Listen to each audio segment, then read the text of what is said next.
예, 화요일 아침입니다. 오늘 하루도 아침에 주시는 하나님의 말씀이 여러분들의 가정에 그리고 여러분들의 삶에 복이 되시고 은혜가 되시기를 주님의 이름으로 축복합니다. 오늘 주시는 말씀 마태복음 3장 13절부터 4장 11절 읽겠습니다. 이때 예수께서 갈릴리로부터 요단강에 이르러 요한에게 세례를 받으려 하시니 요한이 말려 이르되 내가 당신에게서 세례를 받아야 할 터인데 당신이 내게로 오시나이까. 예수께서 대답하여 이르시되 이제 허락하라. 우리가 이와 같이 하여 모든 의를 이루는 것이 합당하니라 하시니 이에 요한이 허락하는지라. 예수께서 세례를 받으시고 곧 물에서 올라오실새 하늘이 열리고 하나님의 성령이 비둘기같이 내려 자기 위에 임하심을 보시더니 하늘로부터 소리가 있어 말씀하시되 이는 내 사랑하는 아들이요 내 기뻐하는 자라 하시니라. 그때 예수께서 성령에게 이끌리어 마귀에게 시험을 받으러 광야로 가사 40일을 밤낮으로 금식하신 후에 줄이신지라. 시험하는 자가 예수께 나와서 이르되 네가 만일 하나님의 아들이거든 명하여 이 돌들로 떡덩이가 되게 하라.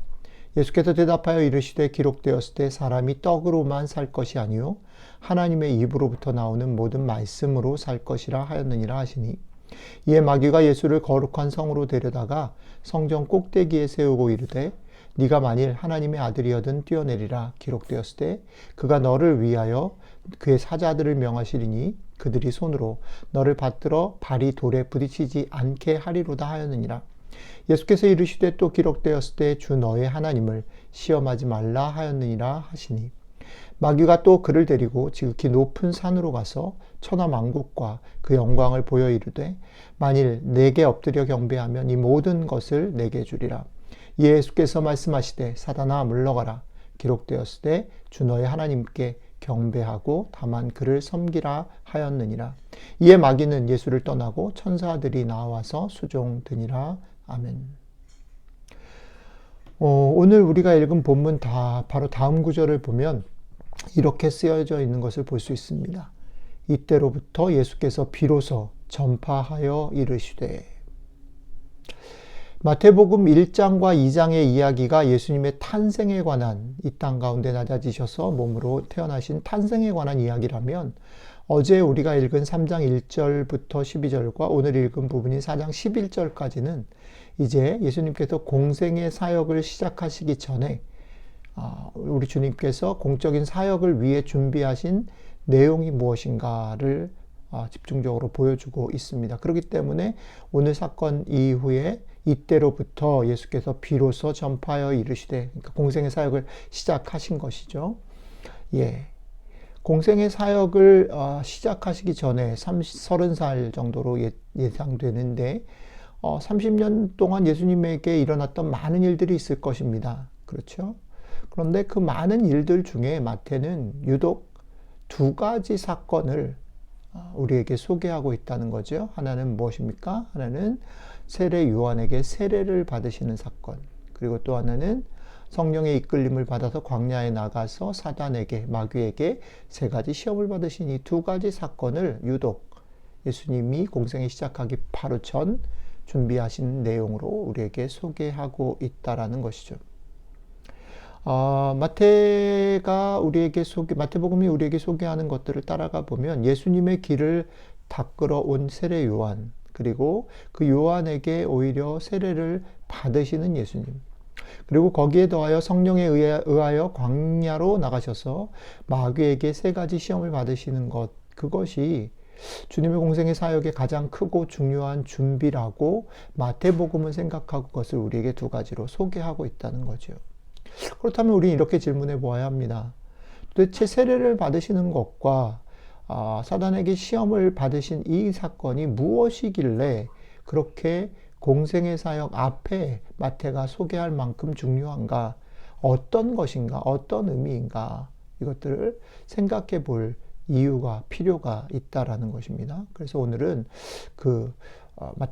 마태복음이 소개하고 있는 공생의 전 예수님의 준비, 세례를 받으심과 시험 받으심, 이 두 가지 사건의 의미들을 한번 생각해 보면 좋겠다 생각이 듭니다. 먼저 세례 받으시는 장면이 보여주는 특징이 뭘까요? 일단 세례라는 게 왜 필요한가? 이것은 마치 어떤 그림을 연상하시면 좋겠냐면 대통령이 취임하는 취임식, 뭐 대학교의 총장이 취임하는 취임식, 또 왕이 대관식, 왕이 왕관을 쓰고 이제 왕으로, 예. 그런 것들, 그 장면들을 연상하시면 됩니다. 아, 이제 이 사람이 공식적으로 왕이 되었다. 이 사람이 공식적으로 대통령이 되었다. 이 사람이 공식적으로 총장이 되었다라는 것을 온 세상 가운데 선포하는 것이죠. 예. 사실은 대관식, 취임식이 있기 전에도 그는 왕이고 대통령이었습니다. 이미 대통령 당선인 된 그 시간부터 이미 그 역할들은 주어진 것입니다. 그러나 공식적으로 그 일정이 시작되어지는 것 취임식 이후인 거죠. 대관식 이후인 거죠. 총장 취임식 이후인 거죠. 마찬가지로 오늘 세례가 보여주는 장면의 의미는 그것입니다. 우리 주님께서 이 땅에 오셔서 이제 뭔가 또 자격을 취득하는 것이 아니라 이제 메시아로 일을 할 것이다라는 것을 모든 사람에게 보여주는 공식적인 출발이라는 겁니다. 그런데 재밌는 것은 그 출발 속에 어떤 장면이 주된 특징으로 나타나냐면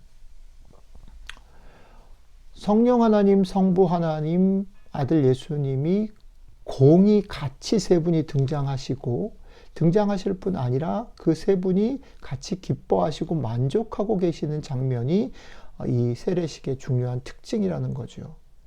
이것을 예수님은 세례 요한에게 이제 허락하라 모든 의를 이루는 것이 합당하니라 라고 말씀하신 것입니다.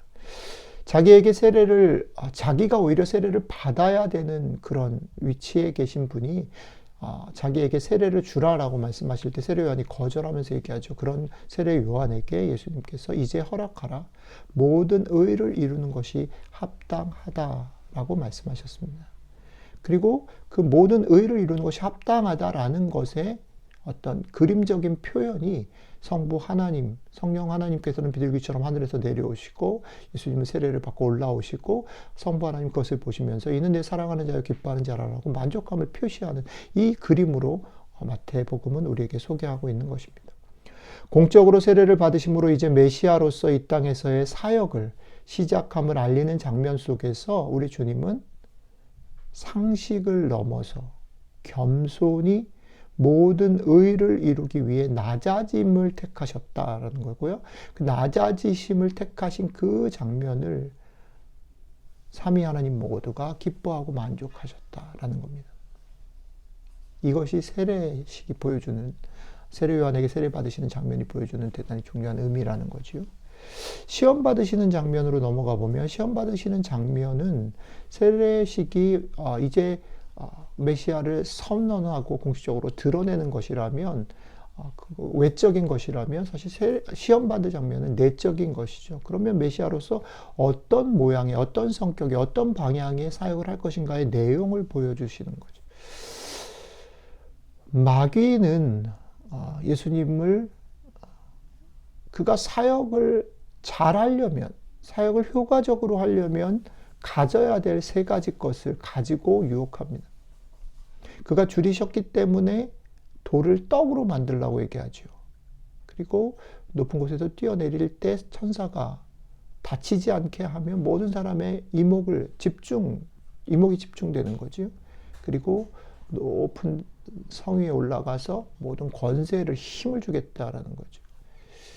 그러니까 효율성과 그 다음에 명예 인정과 권력이 너의 사역에 되게 중요한 무기가 될 텐데 이것을 취해서 사역을 잘 해라 라고 사탄이 예수님을 유혹합니다. 그런데 우리 주님은 그리고 이것은 사실은 사탄의 유혹이지만 대단히 달콤한 유혹이죠.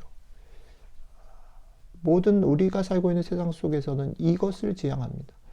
뭔가 높은 자리로 올라가서 영향력을 발휘해라. 무언가 효과적인 것으로 도와라.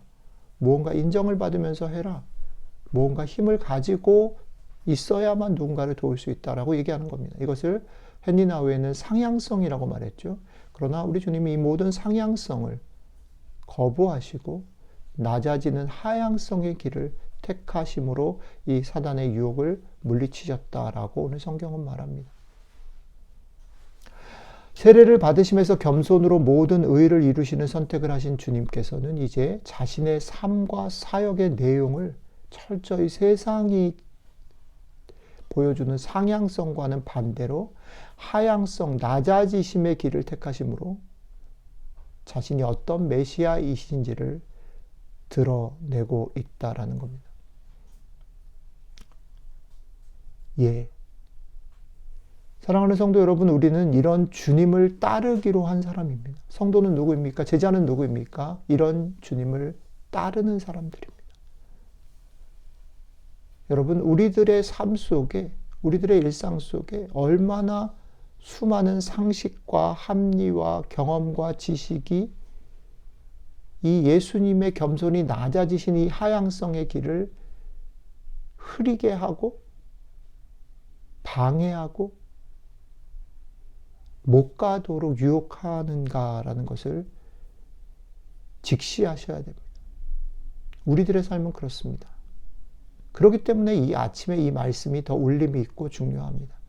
주님은 낮아지심으로 오셨고 낮아지심의 길을 택하셨다.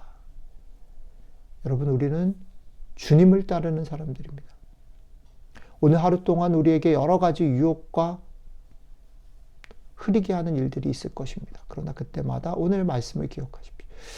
주님이 낮아지신 길을 따르셨다.